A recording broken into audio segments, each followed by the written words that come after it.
Estamos iniciando aqui o nosso curso do Lar de Frei Luiz, o curso institucional sobre o Livro dos Espíritos. Gostaria de me apresentar, sou Paulo Rezinski, professor muito antigo na casa, tendo iniciado as minhas atividades em 1978. E durante esse período, desde 1993, iniciei um curso regular do estudo da doutrina espírita.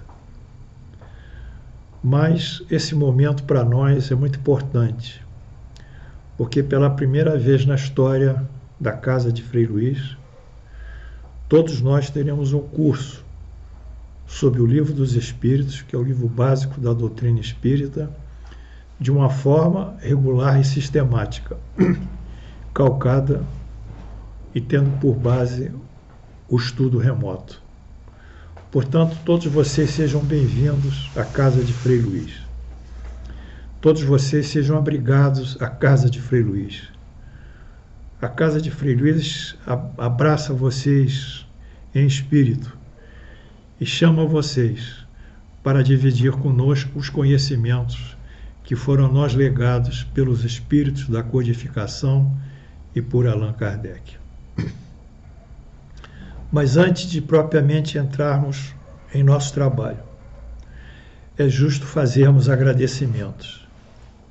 Gostaria inicialmente de agradecer a Frei Luiz, que é o espírito tutor da nossa casa e que muitos anos atrás já manifestava numa das suas mensagens em voz direta lá no santuário, em cima, no santuário lá em cima, no morro, onde dão as nossas materializações, ele em voz direta, quer dizer, falando sem médios, como se fosse um microfone invisível, um alto-falante invisível, pedia que nós dessemos esses cursos. O Amilcar, que é um dos antigos colegas e irmãos da casa, tem essa mensagem de Frei Luiz gravada para iniciarmos esse curso. Então, nesse momento também, eu quito aqui um débito com o nosso tutor, mentor maior, Frei Luiz. Eu espero poder corresponder à sua confiança. Agradeço também ao Dr. Rocha Lima, com quem convivi muitos anos, mais de 20 anos, lado a lado, nos anos heróicos do Frei Luiz, em que nós não tínhamos recursos. Eram situações difíceis, mas vencemos. Estendo meus agradecimentos à eterna presidente do nosso lar, Helena Gazola, que sempre me prestigiou aqui na casa e me deu todo o apoio para esse curso. Com Helena Gazola, fui seu diretor espiritual quando eu era presidente. E um abraço muito sincero, um agradecimento pela generosidade ao nosso presidente, Wilson Vasconcelos, que é o grande responsável pelo apoio para a consecução desse curso. E, finalmente, não os últimos, não os esquecidos, mas também não os últimos, os meus alunos, que me acompanham desde 1993. Que eles sejam todos por mim saudados e agradeço todo o apoio que eles nos prestaram. Bem, queridos alunos, nós vamos estudar o livro dos Espíritos. Essa edição aqui é da CELD, do Centro Espírita Leon Denis. Está aqui o logo, a marca do Centro Espírita. É o livro que é traduzido de uma forma correta e que eu aconselho a vocês a seguirem. As traduções que existem na praça não são muito corretas.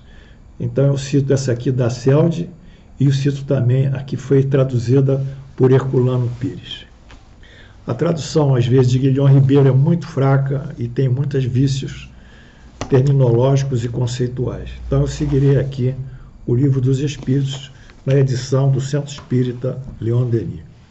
Bem, nessa primeira aula, nós temos que nos familiarizar com os conceitos gerais e a nômina e a terminologia e o vocábulo do Espiritismo. Isso o Bom de Data faz. Eu não posso começar uma aula falando em perispírito, expiação, provas, se vocês não sabem esses conceitos.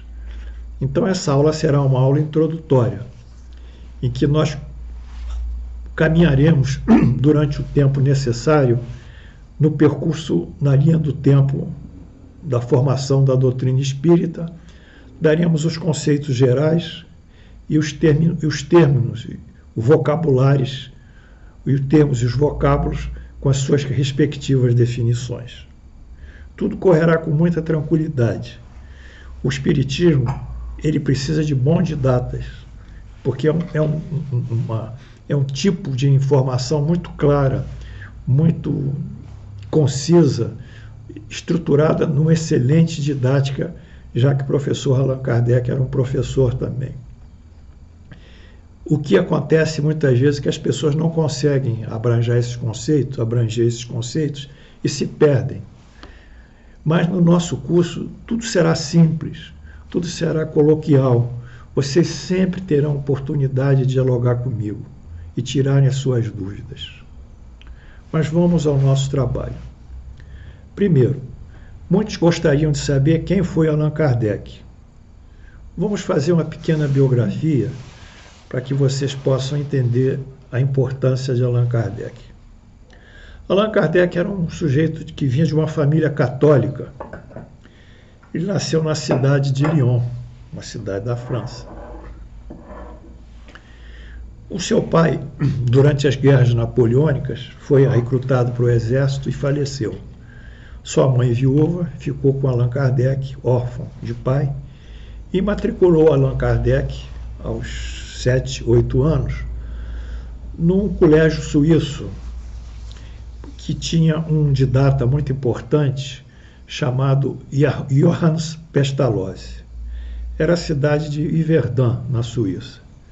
Pestalozzi, que tinha um tipo de ensino, de pedagogia diferente, porque ele não queria que os alunos ficassem memorizando as coisas, que iam repetindo automaticamente as coisas. Ele queria que os alunos despertassem as suas aptidões, ou seja, quem estudasse, gostasse e tivesse aptidão para a matemática, estudasse a matemática. Quem tivesse aptidão para as artes, para a música, para a dramaturgia, para o teatro, ia para o teatro. Quem gostava de desenhar, ilustrar, esculpir, outros iam, cada um na sua. Quem gostava de história, história. Então ele deixava os alunos, uma boa parte do tempo, desenvolverem as suas tendências naturais, as suas aptidões, as suas condições inatas. Porque nós não podemos fazer de um excelente músico um excelente matemático. Provavelmente um excelente músico será um péssimo matemático. E provavelmente um excelente matemático será um péssimo músico. Então, não podemos, eu diria, violar, promover assim uma ruptura nas tendências inatas. Essa era a pedagogia de Pestalozzi, que muitos chamam hoje de escola livre. Eu acho que é uma escola que já segue as tendências do indivíduo. E Allan Kardec foi para lá, estudou. A cidade de Verdun, na Suíça, a Suíça faz fronteira com a Itália, faz fronteira com a Alemanha, faz fronteira com a França. Então eles falam italiano, falam alemão, a língua mãe de Kardec, francês, também falava inglês, falava um pouco de holandês, falava espanhol. Allan Kardec era um poliglota. Era um homem extraordinário antes mesmo de dar início ao espiritismo. Então ele trouxe esses conhecimentos de Verdun, foi para Paris, casou com Amélie Boudin, a sua esposa Amélie, e iniciou um curso, uma escola em que ele replicaria, ele criaria o método Pestalozzi de ensino, pedagogia, para os seus alunos. Não teve muito sucesso, era um excelente professor, mas não era um bom gestor, nem um bom administrador naquele momento. De toda forma, Allan Kardec, durante um período que vai até 1955, ele nasceu em 1804, ou seja, durante 51 anos, ele foi um professor.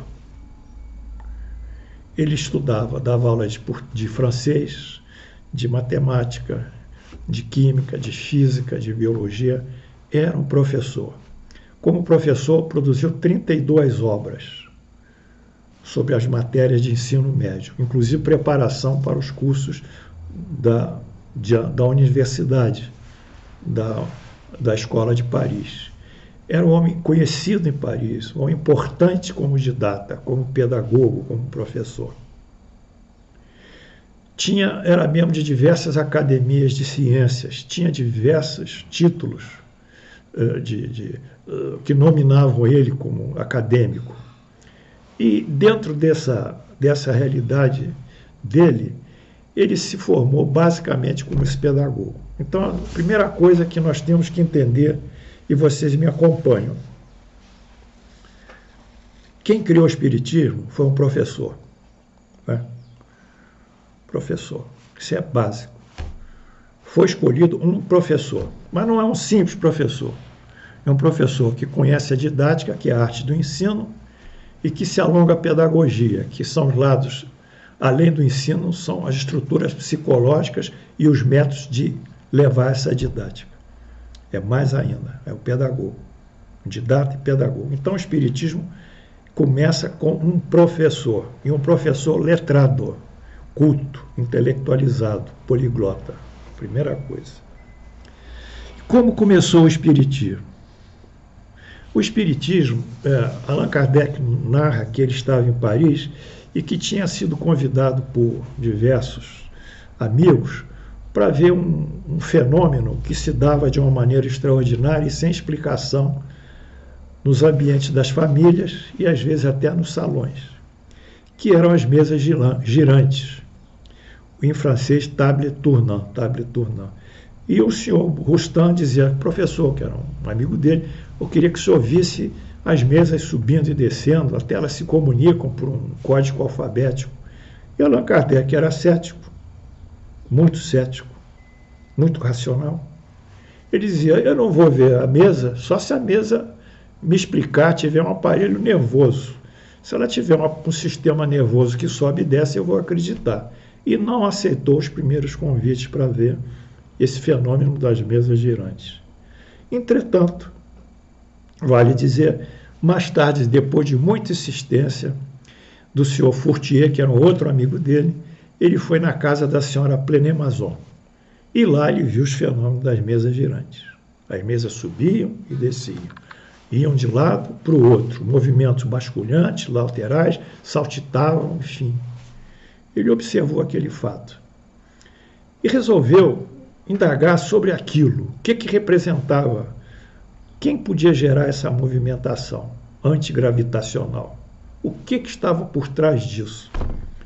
E nesse sentido, ele foi convidado para um outro grupo, que era a família Boudin, que tinha duas meninotas adolescentes, 14 e 15 anos, Catherine Boudin e Julie, Catherine e Julie. E essas meninotas, elas trabalhavam no início com as mesas girantes, que subiam e desciam, depois elas tomaram uma cesta, essas cestas que a gente tem, coloca o vinho, a garrafa de vinho, e coloca, tem um cilindro, uma boca cilíndrica, parece um pato, e coloca a garrafa de vinho e emborca assim, com a cesta, para deitar o vinho no copo. E na ponta da cesta eles colocaram lápis ou giz. E as meninas colocavam os dedos indicadores, cada menina, uma menina e outra, as duas irmãs, e a cesta começava a girar, e caía em cima de um papel e escrevia, que era uma escrita em espiral. E ele, Allan Kardec, começou a observar isso, e depois, alongando o tempo, ele verificou que, por indução dos espíritos, que podia se colocar, então, já o lápis na mão das meninas, e que o lápis serviria como um apêndice também, como a cesta divina, e aí começou a chamada psicografia. Outro aspecto que nós queríamos colocar para vocês, alunos, o Espiritismo começou na família,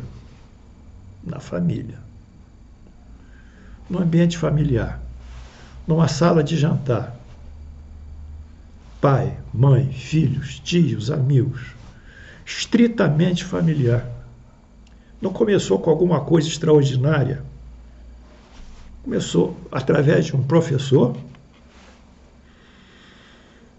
um homem dedicado ao ensino e no ambiente familiar. Esses são fatos marcantes que nós temos que refletir por que as espíritos superiores foram conduzindo isso. Não começou num salão, com palco, com palestrantes. Não começou. Começou na singeleza de uma família e no calor humano que a família traz, de afeto e sentimentos.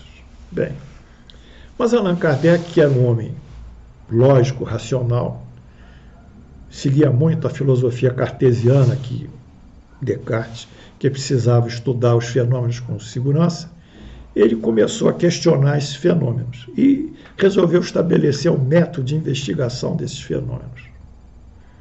Então, o que ele fez? Ele pegou o método que existia de investigar os fenômenos da física, que é a observação dos fenômenos da física, como a queda de um objeto, observação da queda, a variação da altura que o objeto cai, a velocidade, etc. Ele resolveu aplicar um método de pesquisa. Então, é o terceiro ponto: um professor, uma família e um método de pesquisa. Coisa que no Brasil foi abolido. Hoje os médios dão mensagens sem serem autenticados pela pesquisa, né? Isso também prejudicou muito o nosso espiritismo. Mas Allan Kardec ele estabeleceu um método de pesquisa. Primeiro, ele observava os médios.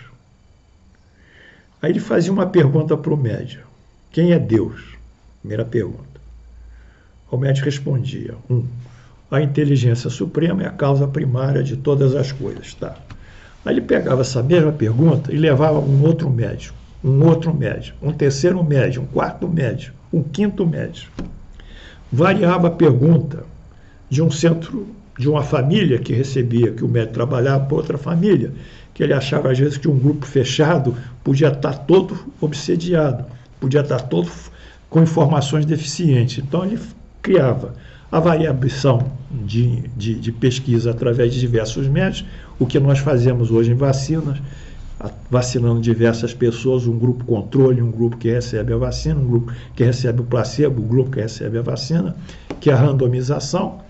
Ele randomizava os médios, trabalhava com os médios em diversos centros, e a partir dessas respostas ele cruzava as respostas e viam se eram consensuais. E eram consensuais. Então ele fechava, estava respondido. E esse método que Allan Kardec propôs, que eu volto a dizer, não foi colocado no Brasil pelas casas espíritas, pelos médios, ele chamou de controle universal dos ensinamentos dos espíritos. Esse controle universal é a única forma de autenticar uma informação. Um médium só, um escritor só, que tem a sua opinião pessoal, não faz ciência. A ciência é feita pela comunidade científica, por diversos cientistas que pesquisam o mesmo fenômeno em diversos lugares diferentes. Então, Allan Kardec aplicou esse método do controle universal dos ensinamentos dos espíritos, que na realidade é um método adaptado do método de observação experimental criado lá atrás, no século 1400 e pouco, 70, por um escocês chamado Francis Bacon. Então, fechamos esse primeiro ponto, alunos. Primeiro, o espiritismo começa com o professor, começa na família, vocês estão acompanhando como é doce isso, e começa com um método de pesquisa. Bem, outra questão que nós gostaríamos de colocar para vocês é perguntar se Allan Kardec era médium. Allan Kardec era médium? Bem, para escrever e editar esses textos todos, ele tinha que estar lúcido. Ele não podia estar mediunizado.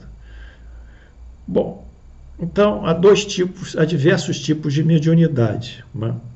Mas eu vou me deter em dois tipos só. Aqui, a mediunidade automática ou mecânica, quer dizer, a psicografia automática ou mecânica, em que o médium não tem nenhum conhecimento da mensagem que vai dar, não conhece o seu teor, ele coloca a cabeça aqui, muitos, e começa a escrever automaticamente. Tchau, vai escrevendo, vai mudando a folha, vai escrevendo, vai mudando a folha.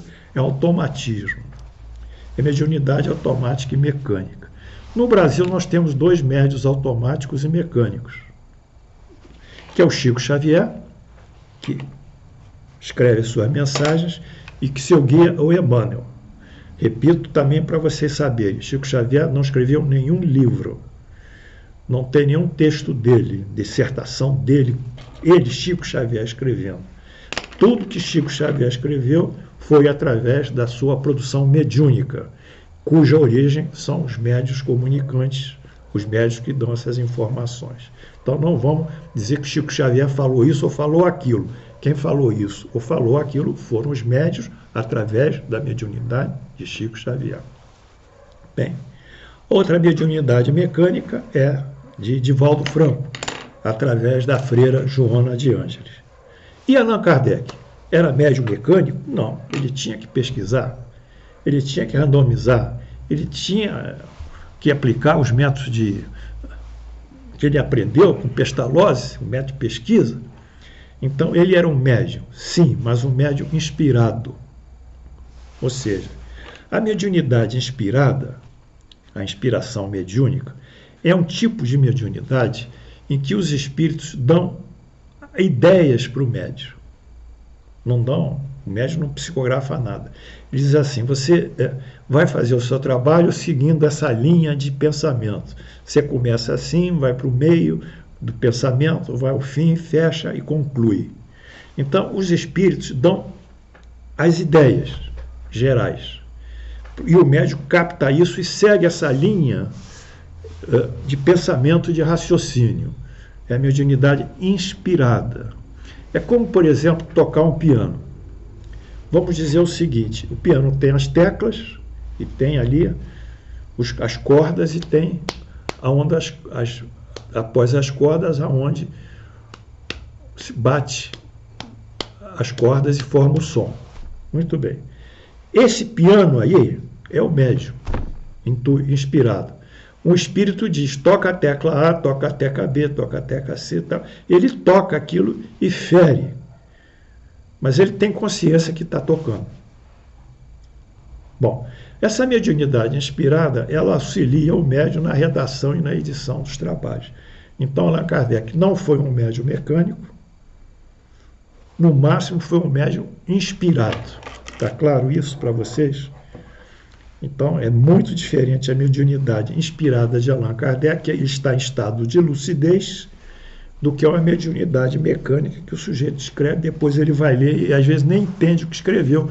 Tamanhos são os conceitos, a profundidade dos conceitos e, eu diria, a erudição daquela mensagem. Bem, portanto, Allan Kardec foi construir o Espiritismo. Então, vem para a última fase. Como é que foi construída a doutrina espírita? Vocês sabem?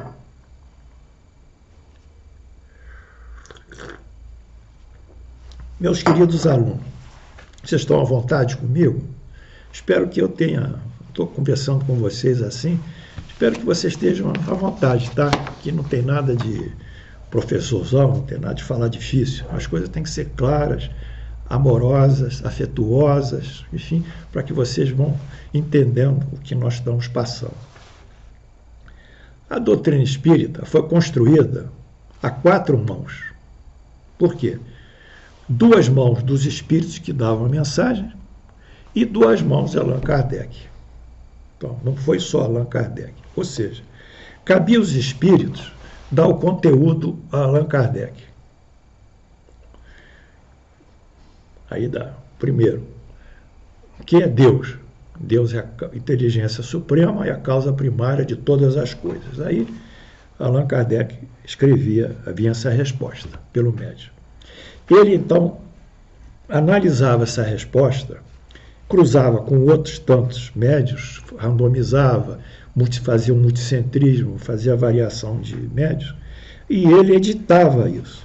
Então, o conteúdo da doutrina espírita é dos espíritos. Vamos ficar claro. É tão claro isso que Allan Kardec, no nosso livro dos Espíritos, ele diz aqui, ó, aqui embaixo, eu vou ler. Princípios da doutrina espírita, segundo o ensinamento dado pelos espíritos superiores, que é um tipo de espírito superior, com o concurso de diversos médiuns. Vocês entenderam? Foi dado pelos espíritos superiores, com diversos médiuns. Não foi um médium só. E esses ensinamentos foram editados e organizados por Allan Kardec. Então, fechamos aqui o primeiro entendimento, que é a introdução da doutrina espírita. Vamos repetir comigo. Primeiro, a doutrina espírita começa com um professor. A doutrina espírita começa numa família. A família. A doutrina espírita é aplicada para investigar os fenômenos, as informações dadas pelos espíritos por um método de observação experimental. É um método que Allan Kardec faz utilizando diversos médiuns. A doutrina espírita é construída a 4 mãos, 2 com o conteúdo dado pelos espíritos e 2 com o editor de texto, o editor Allan Kardec. Bom, posto isso, vocês, acredito que vocês agora estão respirando melhor. A doutrina espírita não caiu do céu, aqui está caindo. Foi um espírito superior que jogou a mensagem, aquilo caiu assim e tudo se formou. Não, como se fosse um milagre, uma coisa transcendental. Foi um trabalho hercúleo, regular, sistemático, detalhado, exaustivo, cheio de criatividade, cheio de contrastes, cheio de dúvidas, e gradualmente essas dúvidas foram sendo resolvidas. Foi um trabalho a 4 mãos. Daí o mérito do nosso professor. E não foi uma coisa mecânica, que o professor nem participou, foi apenas um psicógrafo. Allan Kardec era um médium inspirado. Portanto, eis aí o primeiro fundamento que vocês me acompanham para poder entender essa nossa concepção de espiritismo. Agora vamos andar na boa didática. A boa didática é uma espécie de tempero que a gente bota na comida, não é? Vocês gostam de comer peixe à brasileira, arroz de lula, hein? Uma casquinha de siri, né? Com um pouquinho, um chopinho assim, que maravilha, né? Então é um tempero, mas alguns não sabem fazer um peixe à brasileira. Tem uma arte para cozinhar. E também tem uma arte para estudar e para ensinar. Todo mundo pode fazer peixe à brasileira, mas qual que vai ser o peixe realmente bem temperado e bem feito e chegar no ponto? Então, para que nós possamos digerir, nessa minha alegoria, digerir a doutrina espírita, eu vou colocar um tempero para vocês aqui nesse nosso peixe à brasileira, tá? Tem ali um camarão grande, um camarão lá da praia de Sepetiba que me trouxeram. Comprei até na Kombi, ali na estrada do Rio Grande, perto ali do Largo de Frei Luís. Vamos lá. Qual é o tempero? São os conceitos e as definições gerais, o vocabulário que o Espiritismo tem, os termos. Muito bem. Primeiro dado geral. O Livro dos Espíritos foi lançado em 18 de abril de 1857. Esse é o dia do livro espírita, inclusive. O que Allan Kardec propôs? Ele chamou esse livro de filosofia espiritualista. Nós vamos estudar o que é filosofia e o que é espiritualismo. E ele diz ali, aqui no frontispício do livro, ele diz o seguinte, frontispício: o Livro dos Espíritos, os princípios da doutrina espírita. Ele cria uma doutrina. O que é a doutrina? A doutrina é um conjunto de ideias com dado uma dada afirmação, um dado objetivo, uma dada verdade que esse conjunto de ideias propõe. Então, um conjunto de ideias econômicas forma a doutrina econômica. Capitalismo, socialismo, são dois tipos de doutrina. Nós temos doutrinas políticas, que atendem à doutrina liberal, à doutrina conservadora, à doutrina socialista, que já é um outro espectro, o comunismo, são doutrinas políticas. Então temos doutrinas econômicas, doutrinas políticas e doutrinas religiosas também, a doutrina do catolicismo, a doutrina do protestantismo, judaísmo, etc. Então a doutrina espírita é um conjunto de princípios e ideias que estão contidas aqui no Livro dos Espíritos e em outro livro. Então doutrina é um negócio imenso. É um pedacinho dessa ideia, como se fosse uma grande colcha de retalhos. Um pedacinho desse retalho, outro pedacinho desse retalho, aquele outro retalho. Eu fiz a minha colcha por esse friozão que está acontecendo, é a minha doutrina. Então ele diz aqui, os princípios da doutrina espírita sobre a imortalidade da alma. Então ele já assinala uma coisa importante, que é a alma imortal. A natureza dos espíritos, ele vai estudar a psicologia e o comportamento dos espíritos e as ações que os espíritos possam produzir. E a relação com os homens, a relação dos espíritos conosco aqui encarnados. As leis morais, quer dizer, as leis divinas, as leis que Deus consagrou como leis divinas. A vida atual, por que nós estamos encarnados, a vida futura após a encarnação. E aqui ele acrescenta um ponto formal, final, o futuro da humanidade, quer dizer, através da concepção da doutrina espírita, qual será o futuro da humanidade. E ele aduz aqui, eu volto a repetir, segundo o ensinamento dado pelos espíritos superiores. Pelos espíritos superiores, com o concurso de diversos médiuns. Não foi ele que escreveu. O conteúdo é dos espíritos superiores, a edição é dele e foram diversos médiuns. Muito bem. Então nós estamos vendo que a doutrina espírita vai atentar para a alma, o estudo da alma, a natureza dos espíritos, é isso que nós estamos estudando. Vamos estudar a relação dos espíritos com o mundo corpóreo, a relação aos conceitos de encarnação, as leis morais, as leis da igualdade, a lei da liberdade, a lei da justiça, do amor, caridade, são 10 leis morais. Nós vamos estudar isso, é muito bonito. Como é que podemos estar vivendo essa vida presente, a vida futura e o que nós esperamos que o Espiritismo possa trazer para o futuro da humanidade. Bem, vamos ao primeiro ponto que as pessoas não sabem. Esse aqui, para mim, eu cozinhei aqui, eu cozinhei um peixe à brasileira com um tremendo pirão. Um tremendo pirão. E vocês vão comer comigo com uma tranquilidade. Não é todo mundo que sabe cozinhar esse peixe. Vamos lá. Filosofia. O que é filosofia? Tanto fala em filosofia espírita.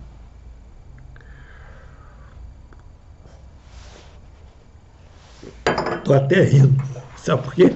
Como é difícil saber o que é filosofia. Falar filosofia, ninguém sabe o que é filosofia espírita, ninguém sabe o que é filosofia. Mas vamos cozinhar bem aqui, vai ser ótimo. Vamos lá, pessoal. É muito simples. É muito simples. Vamos lá. Etimologia. Etimologia são as raízes de uma palavra que vem de outras línguas.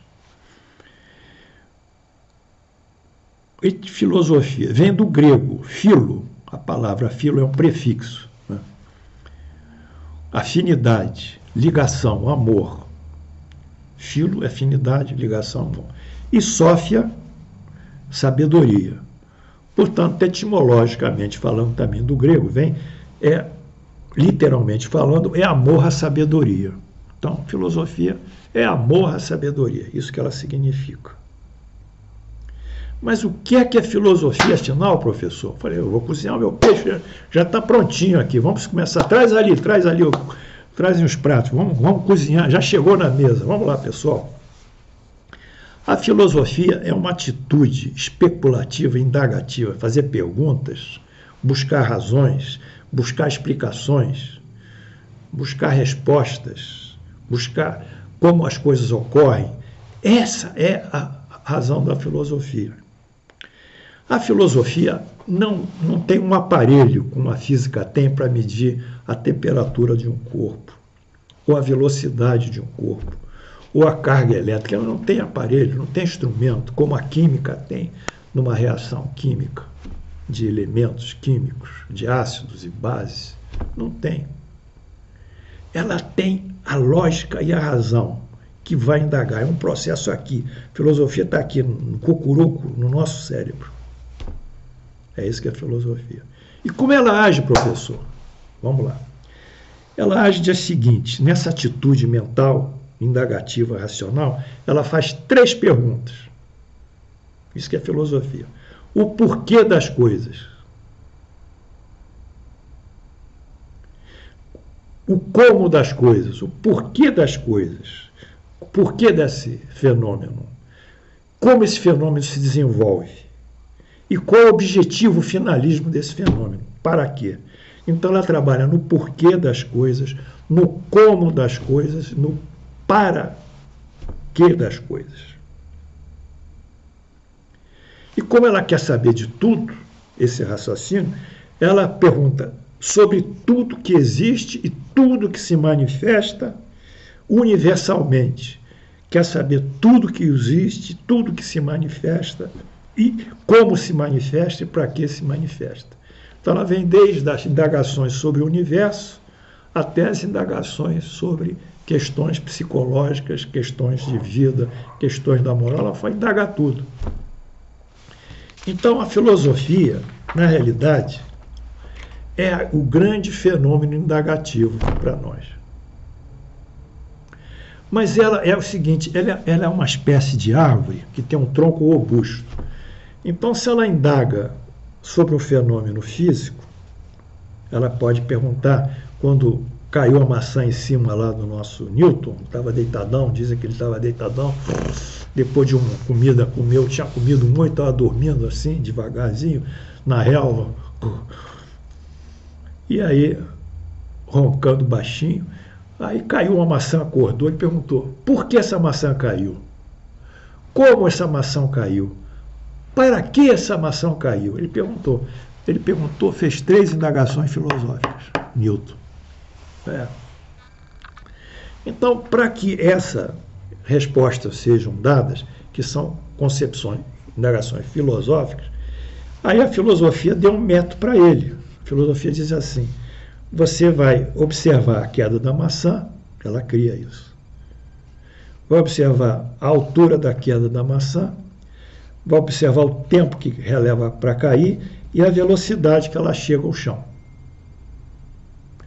Você varia a altura, vai variar o tempo de queda, vai variar a velocidade. Quanto maior a altura, maior a velocidade que chega no chão. Então ele fez essas relações entre queda, que é o tempo, o espaço, no caso a altura, o espaço e o tempo, e a velocidade, e viu que tinha uma constante variando tudo isso, que era a aceleração da maçã, que era 9,8 metros por segundo ao quadrado. A cada segundo dessa maçã acelerava mais 9,8. É igual apertar o pedal de um carro e acelera 9,8 metros, o carro acelera mais, o carro acelera mais, e andando, acelerando. Então ele fez a constante, e chamou isso mais tarde a ciência de força da gravitação universal. Mas a filosofia, ela gerou esse método, e com isso ela gerou a física, que foi estudar os fenômenos físicos. Então a filosofia é a mãe de todas as ciências, entende? Pelos métodos indagativos dela. Ela não é ciência em si, propriamente dita, porque ela não tem instrumentos próprios. Alguns dizem que a filosofia das ciências, ou ciências da filosofia, isso é um outro assunto. Mas aqui no nosso curso, nós vamos entender que a filosofia é essas indagações que usam o método de pesquisa e que vão chegar lá a uma realidade. Foi isso que Allan Kardec fez. Quando ele viu a mesa girante, Table Tournant, Ele perguntou: por que essa mesa se movimenta? Como essa mesa se movimenta?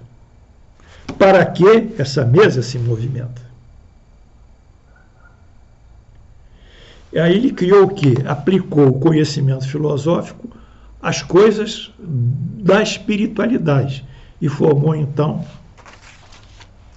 o que nós chamamos de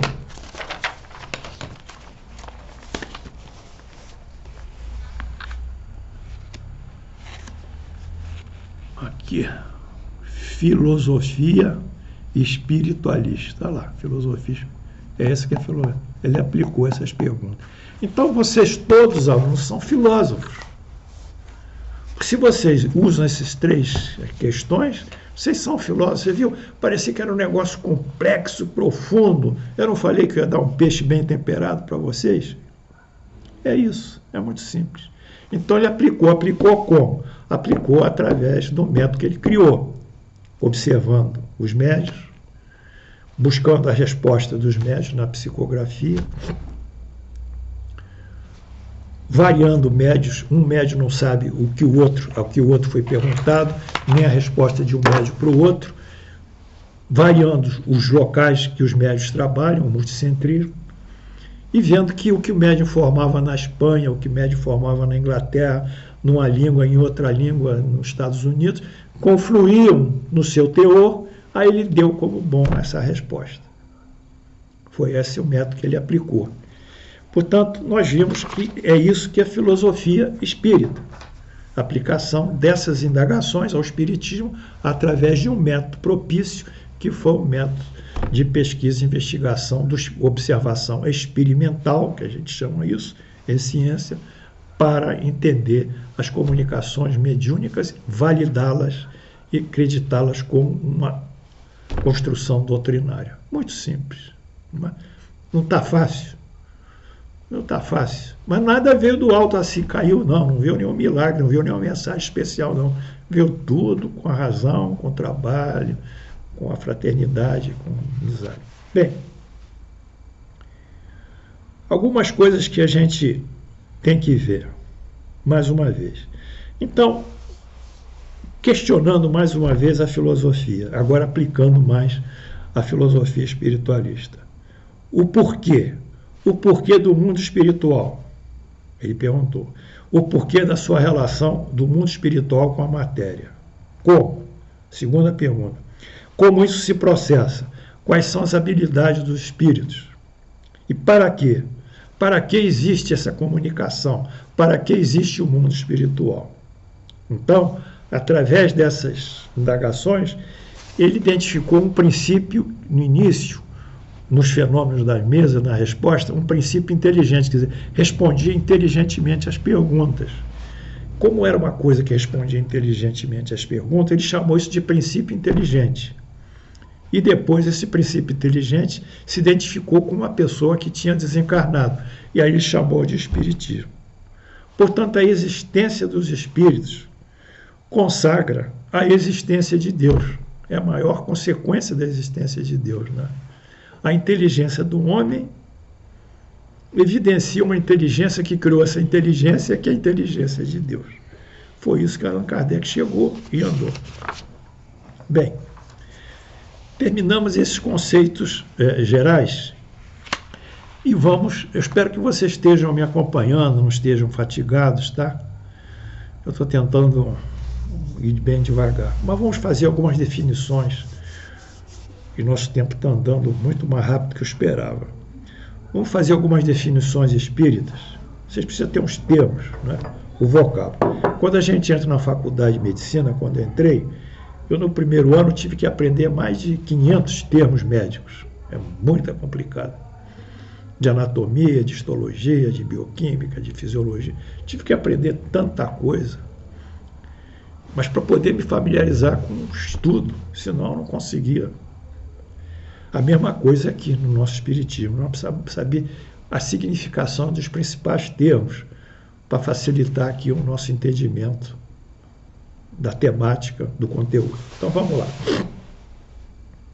algumas definições espíritas.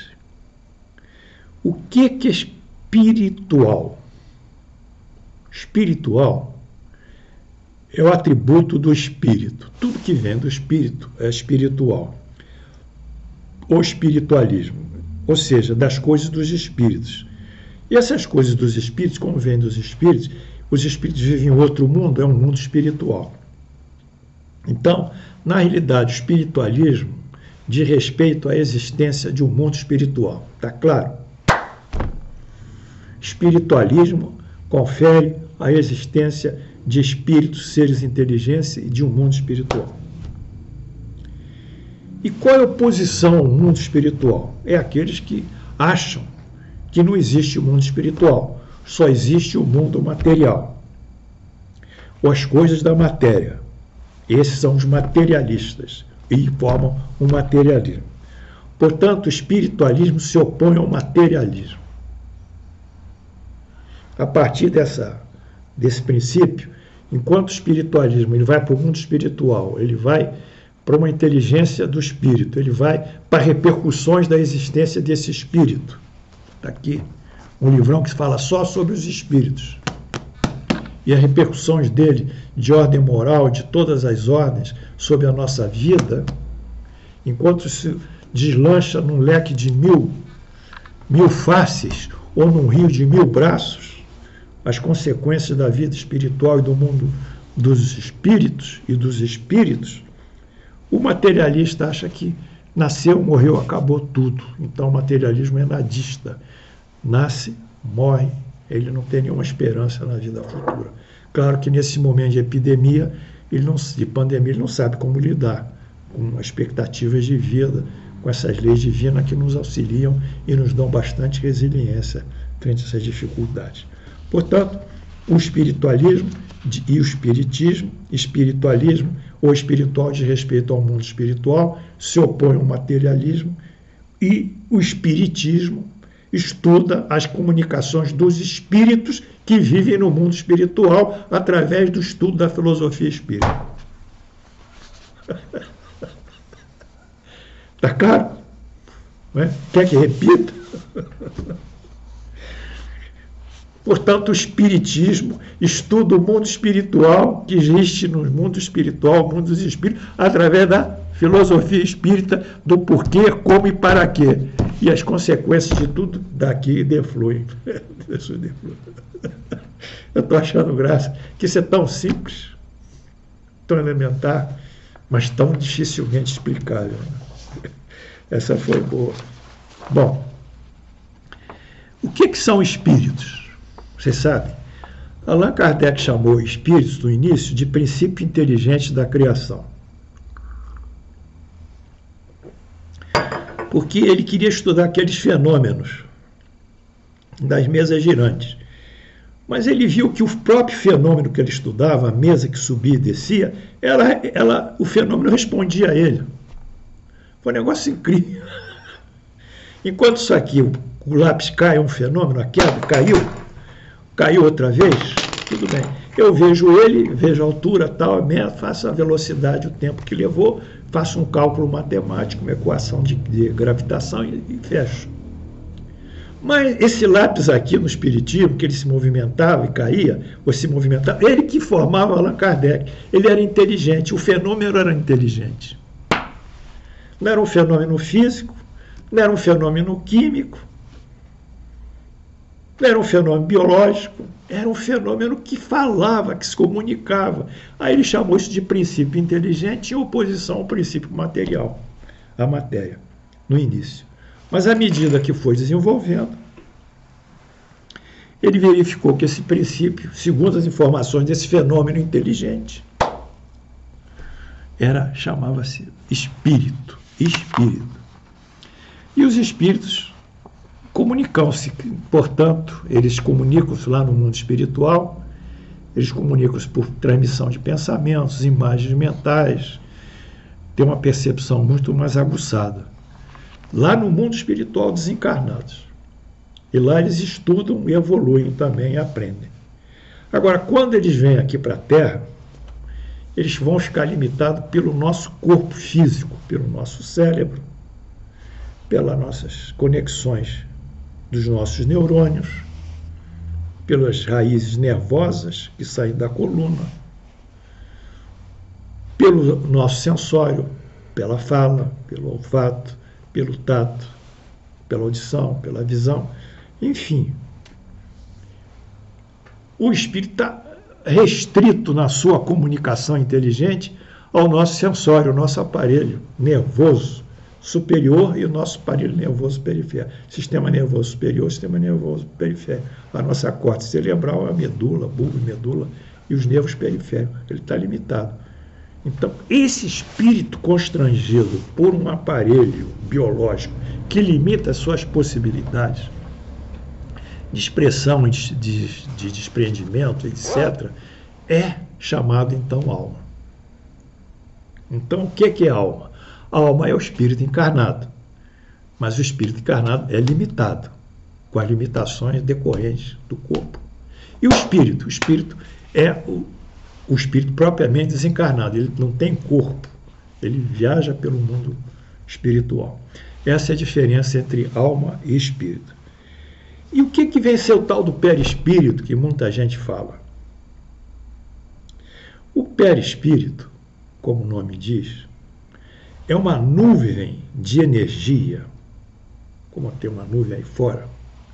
Se a gente pegar aqui um fio elétrico e colocarmos em volta dele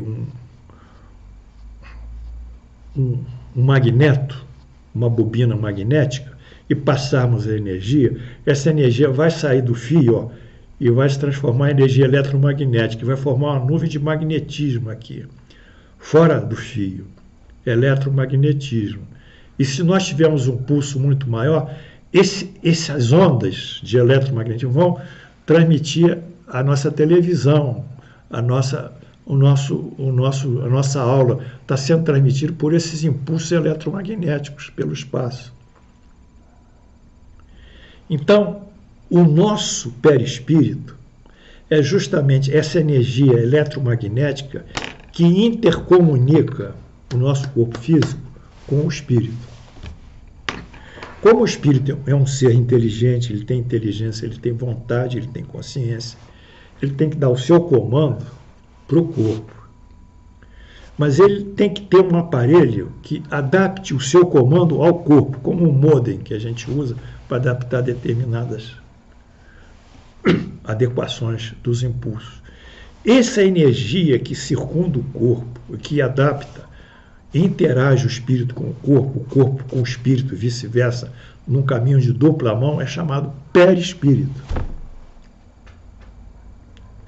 Portanto, o perispírito, ele forma a trindade corporal do espiritismo, os três corpos do espiritismo: o corpo físico, o perispírito, que é essa energia que recebe e emana energia, e o espírito.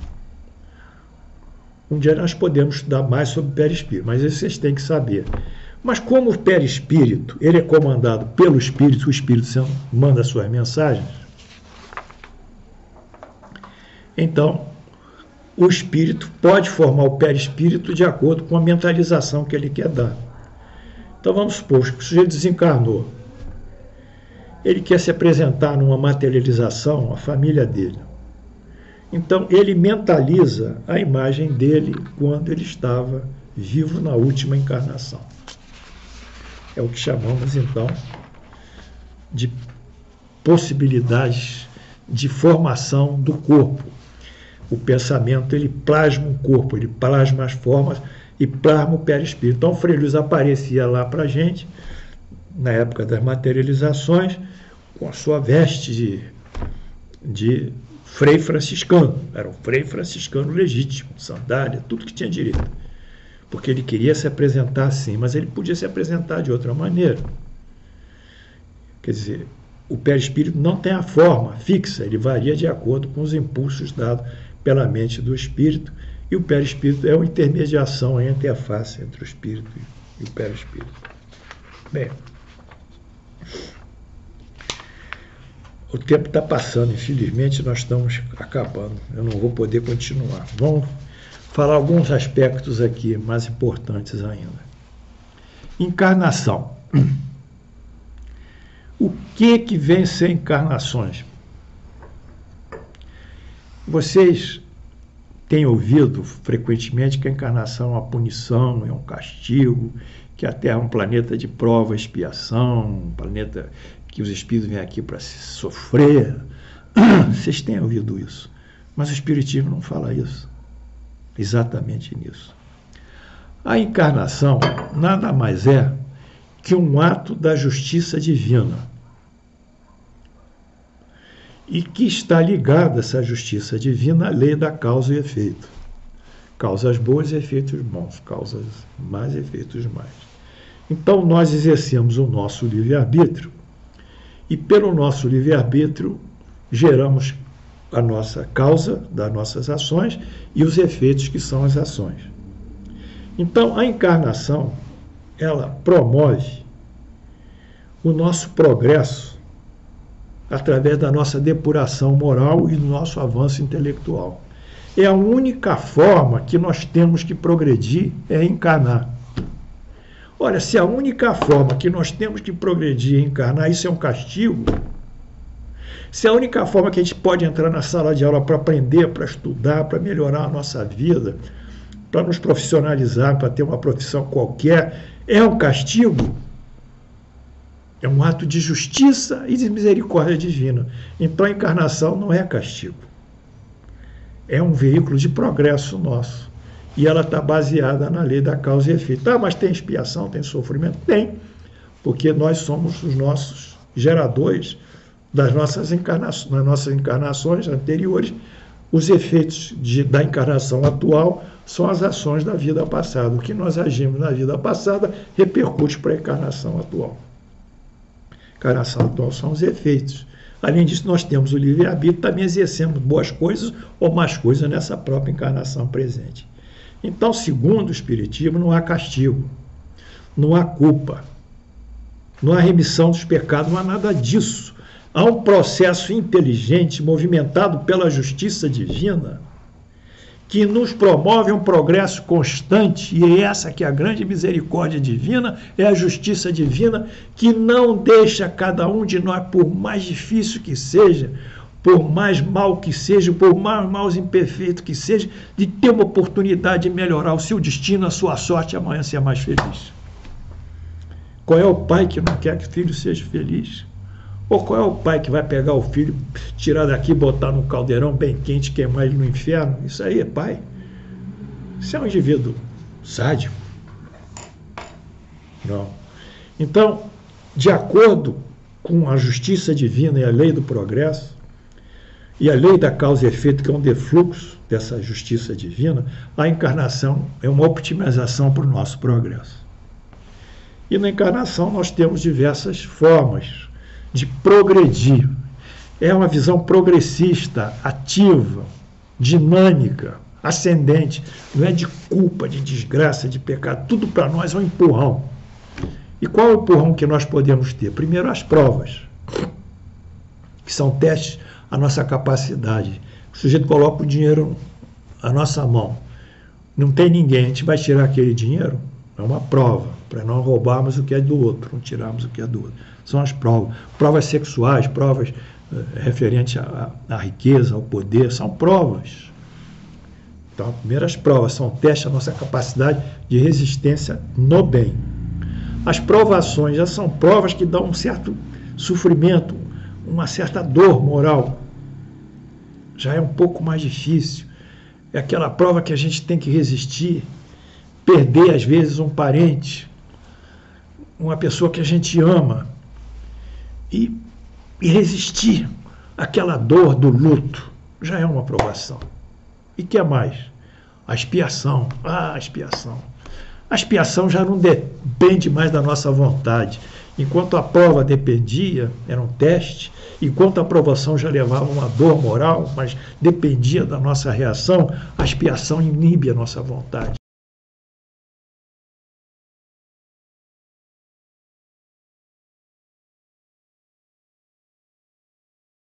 De roda.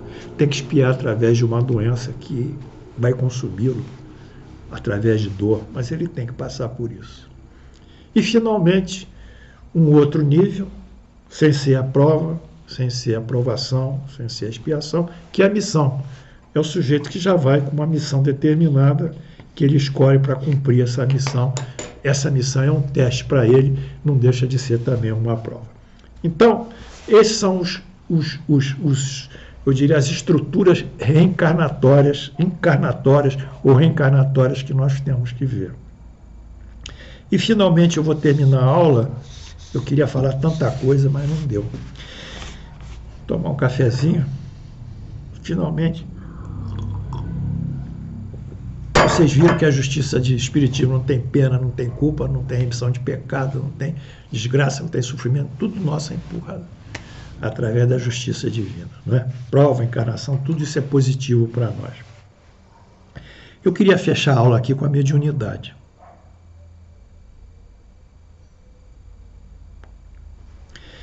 A mediunidade, Allan Kardec define como a sensibilidade que nós temos pelas coisas, pelos estímulos que vêm dos espíritos.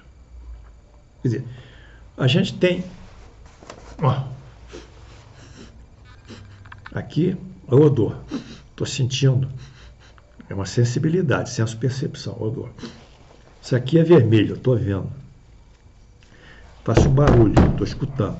Então, nós temos nossos órgãos da senso-percepção. Através desses órgãos da senso-percepção, nós nos relacionamos com o meio ambiente, né? Escutamos, ouvimos, falamos, dialogamos, etc. Dirigimos carro. Bem, há um outro nível de senso-percepção, que é uma sensação do mundo espiritual. Agora é diferente. Já não é aqui. Esse aqui é físico. Está em ondas, está em energia. Energias de onda. Essa percepção, essa sensibilidade que o indivíduo tem do mundo espiritual é chamado mediunidade. Ah, professor, mas quem é médium? Todos nós somos médium. Todos, porque nós somos espíritos. Um em maior grau, o outro em menor grau. Um com mediunidade ostensiva, lasca psicografar, pá, da vidência, da psicofonia, fala.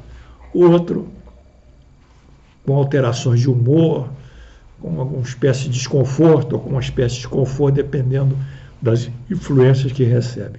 Então, mediunidade é uma condição do homem, como espírito, de ser sensibilizado pelos estímulos do mundo espiritual. É isso. A mediunidade do espiritismo, não. A mediunidade não tem nada a ver, não é a propriedade do espiritismo. A mediunidade é a natureza humana. Assim como ele tem inteligência, que é a natureza humana, ele tem a mediunidade. Então, a mediunidade de todos. Aí, quando surgem uns médiuns aí que são corrompidos e fazem uma opção de coisa, aí vem a declarar que o espiritismo não aceita médiuns que recebam dinheiro, que se corrompam, que façam sexo com as pessoas que consultem. Não, mas isso não é problema do espiritismo. O espiritismo não é dono da mediunidade, tem que saber que o espiritismo tinha que responder a essas indagações. Não é um problema que o espiritismo diz que tem que ser um médium moralista, isso é uma coisa do espiritismo. Agora, a mediunidade não é do espiritismo, é do ser humano. Tem que dizer, a mediunidade é do ser humano, cada um pode ser médium. O senhor que é repórter, está me entrevistando aqui, o senhor também é médium. O senhor também é médium. Ah, porque teve aquele caso lá em Goiânia, aquele sujeito lá, aquilo ali é dele, isso não tem nada a ver. Ele é o espírito dele, o médium, ele até, coitado, podia ser um bom médium, trabalhou mal, o problema é dele, mas isso não tem nada a ver com o espiritismo. O espiritismo é outra coisa. A mediunidade não é propriedade do espiritismo, ninguém pode se arrogar médium porque é espírita, não existe isso. É uma aptidão que nós nascemos mais ou menos sensíveis ao estímulo dos espíritos. E, finalmente, fechando a aula, eu gostaria só de dar acho que não dá, não. Tem muita coisa para falar, mas o tempo terminou. Eu vou falar. Bem, para fechar a aula, eu vou para a pergunta 55. do Livro dos Espíritos. Espero não ter cansado vocês, tá? Hoje foi só a introdução. Pergunta 55. Pluralidade dos mundos. Todos os globos que giram no espaço são habitados? Quer dizer, pluralidade do mundo, diversos mundos. E Allan Kardec pergunta, os planetas são habitáveis? Ele chama de globos. Resposta do Espírito, sim. É o homem da Terra e o homem da Terra está longe de ser. Como supõe, o primeiro é inteligência, em bondade e em perfeição. Quer dizer, o homem não é o primeiro ser inteligente, como inteligente, não é o primeiro que está como principal, o primeiro em inteligência, o primeiro em bondade, o primeiro em perfeição. Não. Há, no entanto, homens que se acreditam muito forte, que imaginam que este pequeno globo, quer dizer, a Terra, é o único que possui o privilégio de conter seres racionais.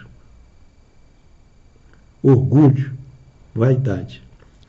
Acreditam que Deus criou o universo unicamente para eles, para a Terra. Então, nesse momento, o professor mostra a existência da vida inteligente em outros planetas. Então diziam que extraterrestre é isso, aqui está o extraterrestre. Está aqui clarificado o extraterrestre, que o Espiritismo não tinha noção do extraterrestre. O Espiritismo está aqui, a pergunta 55. Agora, comentários do professor Kardec, isso é a edição dele. Deus povoou os mundos de seres vivos, que contribuem todos para o objetivo da providência, que é o objetivo de Deus. Acreditar que os seres vivos estejam limitados unicamente ao ponto que habitamos no universo, a Terra, seria colocar em dúvida a sabedoria de Deus, que nada fez de inútil.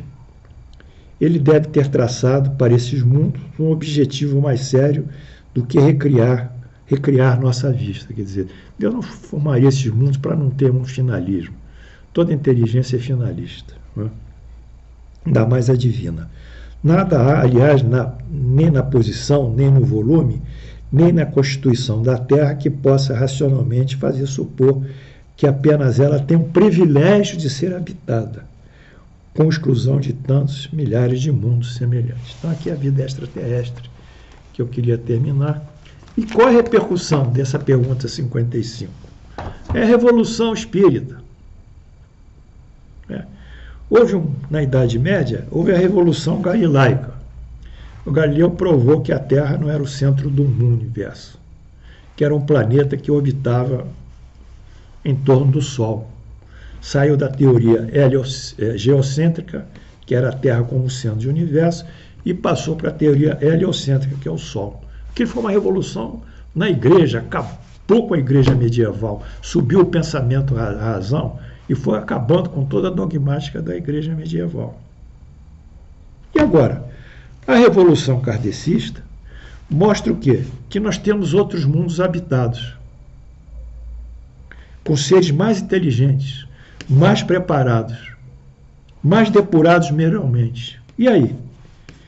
Quem é que vai dirigir esses seres? Será que é Jesus? Enfim, a revolução kardecista, ela coloca um outro patamar para nós pensarmos. Nós vamos ficar aqui com Jesus. Eu fico com Jesus porque eu não tenho outra visão. Jesus é o meu modelo e guia, que está a pergunta aqui do nosso Livro dos Espíritos. Mas isso faz pensar também na relatividade da inteligência e na relatividade dos ensinamentos que nós recebemos na Terra. Certos planetas mais evoluídos, provavelmente esses planetas terão outros e maiores e mais profundos ensinamentos. É a revolução kardecista. Vocês gostaram disso? Nós temos 4 choques à inteligência humana. A revolução galilaica, a revolução darwiniana, que mostra que o homem é uma evolução de antropóide, né? É uma evolução de um ser primitivo, um primata. O homem foi evoluindo de um macaco, de um chimpanzé, de um orangotango. A evolução das espécies, Galileu, Darwin, Einstein.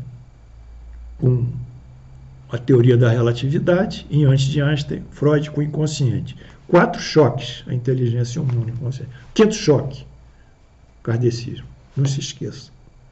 Essa revolução vai transformar tudo, essas concepções. Bem, eu agradeço a todos vocês, estouramos em 10 minutos a nossa aula. Eu quero interagir com vocês, se vocês quiserem interagir comigo. Daqui a 15 minutos eu volto, porque essa aula é um vídeo, não está live, eu estou gravando antes. Mas eu volto para vocês no meu canal no YouTube, para conversar com vocês sobre a aula. Sobre a aula.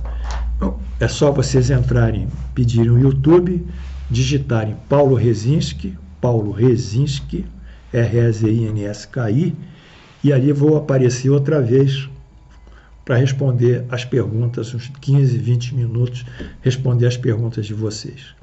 Eu agradeço a presença de todos, espero ter sido útil e voltamos dentro em breve, na próxima aula. Obrigado e que Deus e Jesus nos abençoe.